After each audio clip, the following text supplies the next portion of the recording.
Do you feel like the live show in front of America was extra pressure, even though the battle rounds were live in front of an audience? Were you worried about playing to the camera a little bit? You know, it depends on how you look at it, because even though in a sense the pressure is more on because it's live, I felt more nervous before the battle rounds, and I think that because I had that experience and I knew I was kind of familiar with those feelings, I felt more comfortable going into the live rounds because I knew what to expect. Right. You know? And I mean, saying that, did you change elements of what you wanted to do in this live performance based on what you saw in the battle rounds, or what you thought worked and what you... I don't think based on it. I think that I just, I kept, before I went on stage, when I kind of felt those butterflies and I felt my heart racing and my whole body shaking, I just remember that I kept singing the first couple lines of my song just over and over, trying to make them sound as strong and as clear as possible so that I didn't get that nervous shake that I've heard before,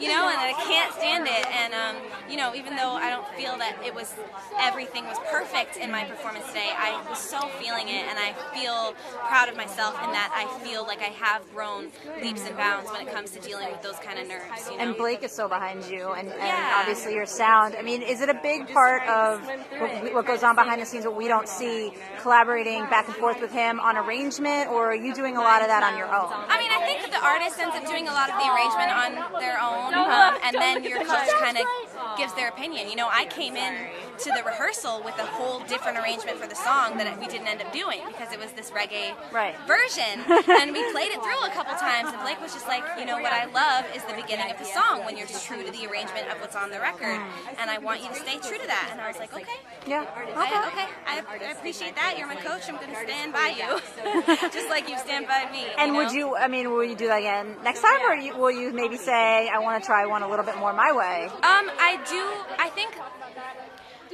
I think that a lot of what people are really gravitating to right now is diversity, you know, and difference. And so I think I want to do my best to surprise people for now.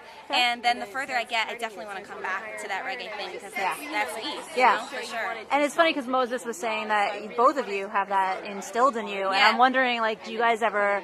I don't know how much time you ever really have to hang out with other teams, but are you guys talking about collaborating at all? Like, I mean, aside from the voice? Not specifically with Moses, but I think that after the show, any one of us could contact any other one of us and say, can we do this? And we would say, yeah, let's do it. You know, I definitely think there's a possibility for that. We're all very much open to it. Yeah.